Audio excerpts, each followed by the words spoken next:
كتعيا تشوف في الدنيا وتقول صافي أنا عرفت كل شيء، ولكن كتخرج لك شي قصة اللي كتخلي عقلك يوقف. اليوم غادي نديكم معايا لواحد البلاد بعيدة، غنديكم معايا للهند، ولكن القصة اللي غنعاود لكم تقدر توقع في أي بلاصة.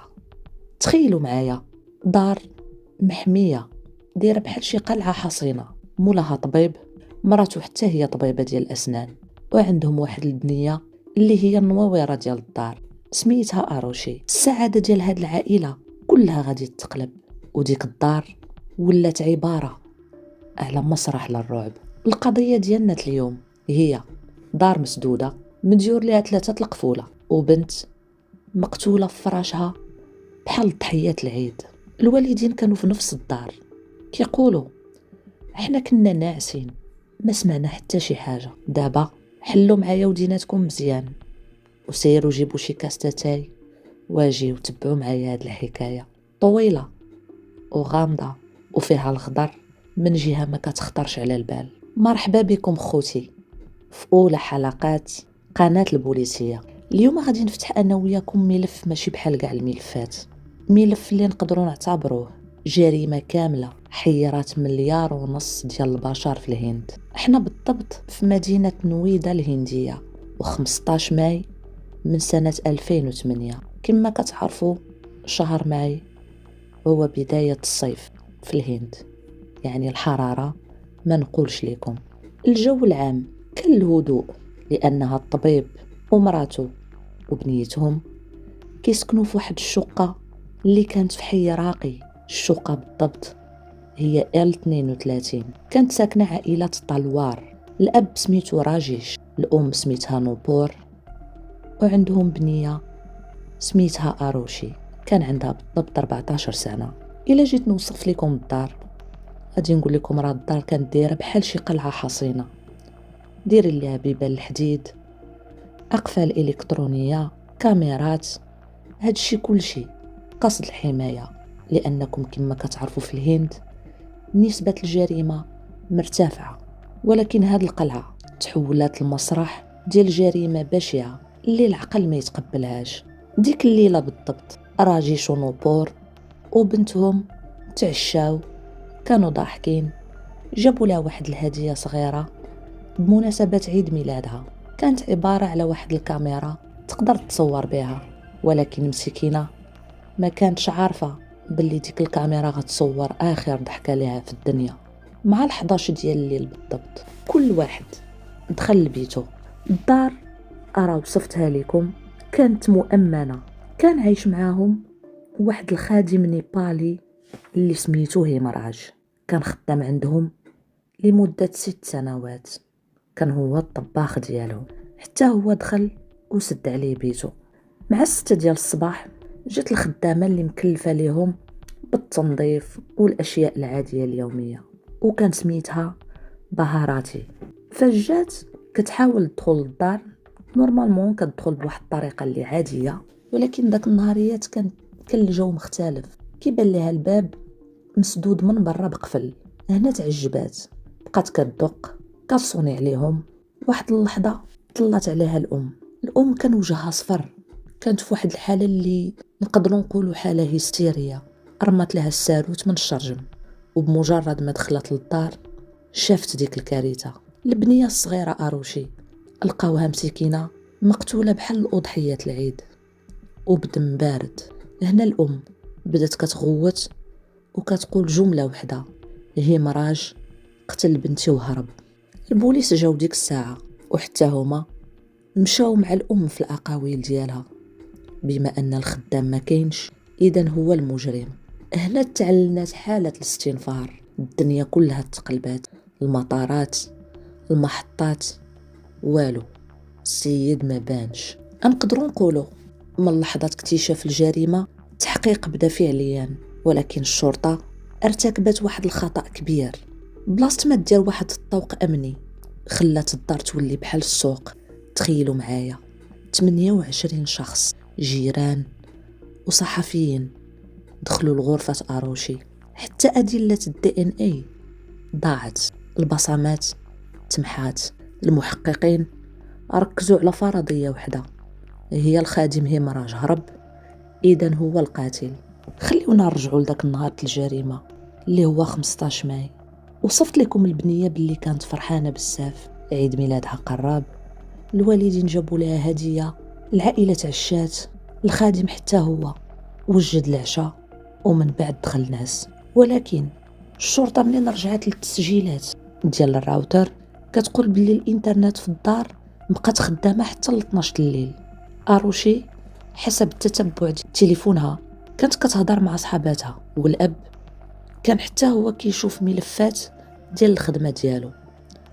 ومع 12 و10 دقائق بالضبط ديال الليل كاع الضويات طفاو في الدار. هنا بدا عندي واحد التساؤل كيدور في دماغي، واش القاتل دخل ولا كان ديجا معاهم؟ حسب وصف الجريمة اروشي تضربات بشي حاجة ثقيلة على راسها وهي ناعسة، ضربة اللي خلاتها تفقد الوعي بلا ما تغوت. ومن بعد وبدم بارد القاتل استعمل واحد الآلة حادة ودوز عليها من الوريد إلى الوريد. الغريب هو القاتل ما هربش، بقى في مسرح الجريمة، غطى الجثة ونظف المنطقة الحساسة ديالها لأنه تعدى عليها، وخرج وسد الباب بالمفتاح. الأب والأم فينا هما ناعسين في الغرفة المجاورة بينهم وبين بيت بنتهم غير حيط واحد، ولكن ما سمعوا والو. هاد الشيء اللي جا حسب الأقوال ديالهم، الله أعلم تاني. ومع 6 الصباح منين جات الخدامة عاد الجريمة تكشفات. هاد الجريمة شدها واحد المحقق اللي كان هو الأول خدا هاد القضية هادي، سميتو داتارام نانجاري. هاد السيد دار أغبى خطأ في تاريخه المهني. تخيل، شاف واحد البقع ديال الدم اللي كاينه في الطريق ولا في الدروج اللي كيطلعوا للسطح، والوالدين ديال البنيه قالوا لي عافاك حل شوف الفوق علاش الدم. اش دار هو؟ جاوبهم بواحد البرود، قال لهم تابعنا الجنازه، السطح خليوه حتى الغدا. غريبين هاد المحققين عندهم في الهند اللي ما كانوش عارفين ان السطح كانت فيه واحد المفاجاه غادي نعرفوها من بعد.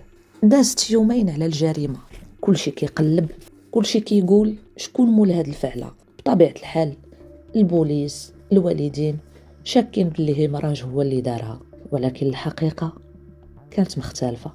غادي نحاول نقربكم من الجو العام ديال الجريمه من بعد ما جا الطب الشرعي. اشنو لقاو في المكان؟ نساو عليا باللي مسرح الجريمه كله تفسد، ما بقاو فيه لا بصمات لا دي ان اي، لان الشرطه خلات ديك الدار دايره بحال السوق. غادي نمشيو غير لطبيعه الضربه اللي كانت في البنيته. اول حاجه الجرح اللي كان فيها ولا الجروح كانت كتشبه الجروح اللي كيديرها المشرط الطبي، كتعرفوا داك اللي كيستخدموا طبيب الاسنان. هذه اول حاجه. ثاني حاجه لقاو واحد القاروره ديال الخمر فوق الطبله فيها بصمات همراج وفيها دي ان اي ديال شي شخص مجهول ما عرفوش. واش شي واحد من دوك الناس اللي دخلوا ربما قاس ديك القرعه ولا شي حاجه، الله اعلم. واش القاتل هو براسو اللي كان تما في مسرح الجريمه مان مورا ما دار الفعله ديالو، جلس وبقى كيشرب مع راسو؟ اما من ناحيه اخرى هي الضربه اللي ضربت بها البنت على راسها قبل ما تموت، لقاوها باللي ضربه جايه من مضرب الجولف. والاب ديال اروشي كان عنده 3 في الدار كان كيلعب الجولف، 2 كانوا عاديين في حاله عاديه، ولكن الثالث لقاوه نقي بزاف لواحد الدرجه بحال شي واحد شدو قص كيحك فيه ونقاه مزيان. دابا واحد السؤال، علاش الوالدين ما فاقوش؟ يعني هادشي كامل وقع في الدار وبنتهم كتعرض لأبشع جريمه في البيت الاخر وهما بيناتهم غير حيط. غريب. دازت يومين من مراد الكارثه اللي وقعت، البوليس مازال كيقلب على الخدام، مشاو حتى لنيبال كيقلبوا عليه، والو الحس ما بان، ولكن ربي ملي كيبغي يبين الحق كيبينو. بدات واحد الريحه، حاشاكم ريحه خايبه كتهبط من السطح ديال الدار، حتى واحد ما بقى كيتحملها. البوليس رجعوا للمسرح ديال الجريمه، واحد الضابط كان فيه شويه الفضول طلع للسطح، لقى الباب مسدود، سول الاب ديال اروشي قال له عطيني الساروت، قال له الساروت ضاع مني ما عنديش. هنا قرروا باش يهرسوا الباب ويدخلوا يشوفوا. ايوا يا خوتي، هنا كانت الصدمه. عرفتوا شكون اللي كان في السطح؟ الهمراج. لقاوه مسكين مقتول بنفس الطريقه ديال اروشي، مضروب لراسو وشي واحد مدوز عليه من الوريد للوريد. الجثه ديالو تما مسكين فوق السطح مغطينه بواحد البلاستيك، والجثه جالسه كتحلل. تصدمتوا؟ حتى انا تصدمت، ولكن خليكم معايا، الاحداث مازال غتزيد تسخن. انا اكيد العقل كيحبس كيفاش الخدام مقتول الفوق، البنيه تقتلات لتحت، والوالدين ناعسين بيناتهم حيط واحد وما سمعوا لا غوته ولا حركه. اكيد البوليس هنا غيبدا يشك كيما حنا شكينا. دابا حنايا دماغنا مشى للاب والام، لان بصراحه شي حاجه اللي ما كيتقبلهاش العقل. هنا رجعوا البوليس كيركزوا على الطريقه اللي قلت لكم ديال القتل، لحقاش ملي جاو يشوفوا الجثات لقاو شي حوايج كتحير. طريقه القتل ولا كيما دوزوا على الجثات على دوك الناس الله يرحمهم ما كانتش عشوائيه، كانت دقيقه بزاف، بحال شي واحد كيدير عمليه جراحيه. عاد ما تنساوش القرعه اللي لقاو ديال الخمر، زادوا قلبوا لقاو باللي الراوتر ديال الانترنت في داك النهار بقى خدام حتى نص الليل. يعني ما كانوش ناسين كما قالوا في التحقيق. هما قالوا باللي 11:02 نعسوا ولا 11:10 دقائق، ولكن الراوتر طفى حتى 12:10 دقائق. هنا الشكوك بدات كتكبر. البوليس بداو كيديروا النظريات. هنا بدات واحد الهضره كتروج، قالوا ربما هذه تقدر تكون جريمه شرف. قالوا ربما الاب دخل لقى بنته مع الخدام في شي وضعيه ماشي هي هذيك، هنا فقد عقله، وبحكم انه طبيب كيعرف كيفاش يدير صفاها ليهم بجوج، نظف مسرح الجريمه ورجع لبيته ونعس بحال ما كاين والو. ولكن هذا الشيء كيبقى مجرد شكوك. البوليس وحلو ما بقاو عارفين ما يديروا، خصوصا باللي ضاعت لهم بزاف ديال الدلائل.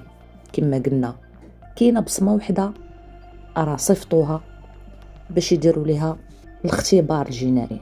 هنا بصح القضيه ولات وطنيه في الهند. هنا جاو اصحاب المكتب المركزي CBI، من بعد خرجت النتيجه ديال تحليل البصمه، لقاوها ديال واحد من صحاب الخدام كان سميتو كريشنا. هنا القضيه ولات وطنيه، قضيه كبرات، الناس كيطالبوا بالحق ديال البنيه، شي كيقول الاب والام، شي كيقول لا ما يمكنش. المهم من بعد ما البوليس وحلو جاو صحاب المكتب المركزي CBI اللي هما قوه عليا على البوليس العاديين، بداو كيفصلوا في التحقيق. اول حاجه بداو بها هي شدوا صحاب ديال الخدام، واحد سميتو كريشنا والاخر سميتو راج كومار، شدوهم باش يحققوا معاهم ويشوفوا واش كاين شي حاجه. في الهند كاين واحد الدواء كيتسمى مصل الحقيقه، هو واحد النوع ديال المخدرات ولا نوع ديال المهلوسات كيحقنوا بهم بعض المرات المتهمين، وفي ديك اللحظه اللي كيبدا تاثير داك المصل كيبقى الواحد يقول اي حاجه دارها. هاد كريشنا ملي كان مخدر بدا كيهلوس. هنا قال بلي احنا اللي دخلنا وحنا اللي قتلنا. CBI فرحوا بزاف، الناس فرحوا قالوا صافي الحق بان. ولكن القانون قال لهم هاد الهضره ديال واحد اللي غايب على الوعي ما غنعتبروهاش دليل، وبقات هاد القضيه غاده وجايه، مره الوالدين هما اللي قتلوه، مره الخدامه هما اللي قتلوه، والحق بقى هكذا. القضيه منين وصلت عند القاضي ومن بعد هاد الفشل الذريع باش يبان شكون المجرم الحقيقي، شدوا الوالدين، والغريب انهم حكموا عليهم بالمؤبد ودخلوا للسجن وتدمرات حياتهم. دوزوا 4 سنين حتى 2017 جات واحد المحكمه اخرى وقالت باللي هاد الادله اللي اتخذت ضد الاب والام مجرد غير تخمينات، خرجوا بحالكم براءه، يعني برؤوهم. الصراحه هنايا انا وقعت في واحد الحيره، ما عرفتش واش نقدروا نعتبروا داك مصل الحقيقه اللي عطاو لدوك المجرمين 3 اللي شكوا فيهم، لحقاش هما كانوا 3. انا كما ذكرت لكم ركزوا مع 2 ولكن نورمال كانوا 3. علاش المحكمه ما خداتش بهذا الدليل؟ لان CBI ملي كانت وصلات لواحد الطريق مسدود وشدوا الملف، داروا هذاك الاختبار ديال الناركو اناليسيس كما كيسميوه، داروا الكريشنا، راج كومار وفيجاي. هاد كريشنا هذا كان المساعد ديال الطبيب الاب، كان المساعد ديالو في الكلينيك، يعني كيعرف الطريقه كيفاش يستخدم المشرط وكيعرف لهاد الحوايج الاساسيه اللي كتكون عند الاطباء. يعني هنا بديت كنشك باللي يقدر يكون هو، وهو اول واحد كانوا داروا ليه مصل الحقيقه. وفاش كان غايب على الوعي بسبب ديك الماده اللي قلت لكم، هي واحد الماده سميتها الصوديوم بنتوثال، كيحقنوا بها كتخضرك نوعا ما وكتبدا الهلوسه. يعني اي حقيقه كتكون غايبه كتخرج بواحد الطريقه اللي كتكون غريبه وتقدر تقول مرعبه، لان انت فاقد للوعي وكتهضر، كتجيني مساله غريبه نوعا ما.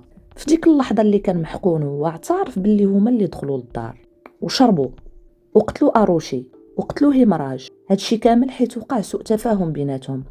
نتوما اللي ما عارفينش باللي هاد الفيديوهات هادي تسربات للاعلام، الهند كامله شافت الاعتراف، ولكن القضاء رفضها، والوالدين هما اللي مشوا في هاد الجره هادي. لان بطبيعه الحال حتى انا شكيت في الوالدين في الاول، ولكن ملي كيكونوا عندك متهمين وكيعترفوا، غير هو واش داك الاعتراف صحيح ولا مجرد هلوسات؟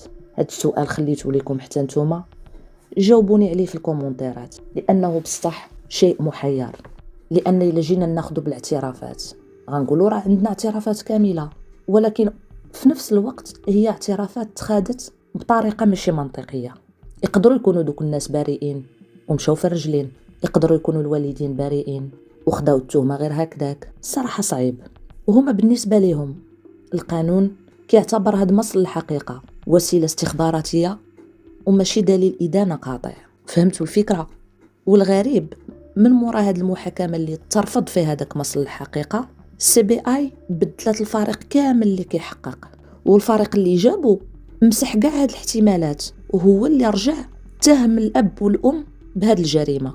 دراما قانونيه وصافي. هادشي اللي غنقول لكم. هاد المحاكمه كانت دايره بحال واحد السيرك اعلاني، لحقاش في سنه 2013 صافي هنا فين دا الاب والام رسميا من طرف واحد القاضي اللي كان سميتو شاياملال، وهو اللي اتهم الوالدين، قال لهم نتوما كتضللوا العداله وهذا الشيء اللي وقع عندكم كان قتل عمد.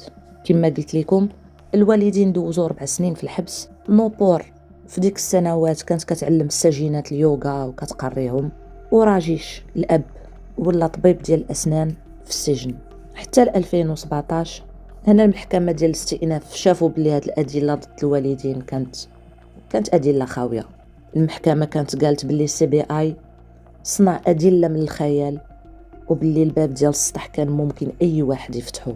وهنا محكمه الاستئناف بدات كتشك وطلقت الصراح ديالهم براءه.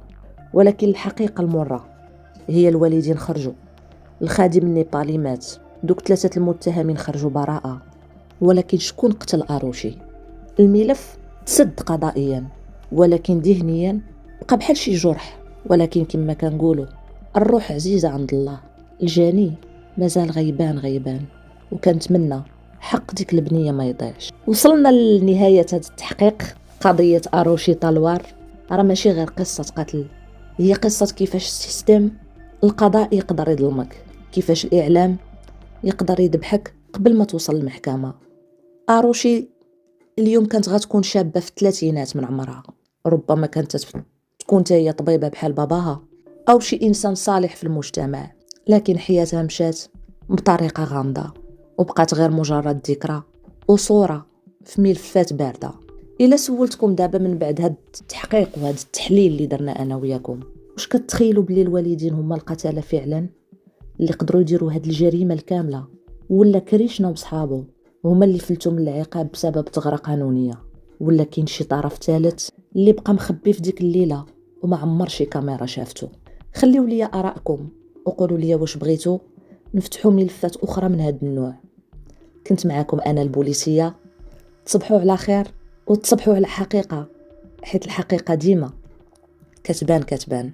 ما تبخلوش عليا باشتراككم وانضموا للعائله ديال قناه البوليسيه باش يوصلكم كل جديد. خليوا لي رايكم، اعجاب، ونتلاقاو في الحلقه جديده. تهلاو ليا فراسكم.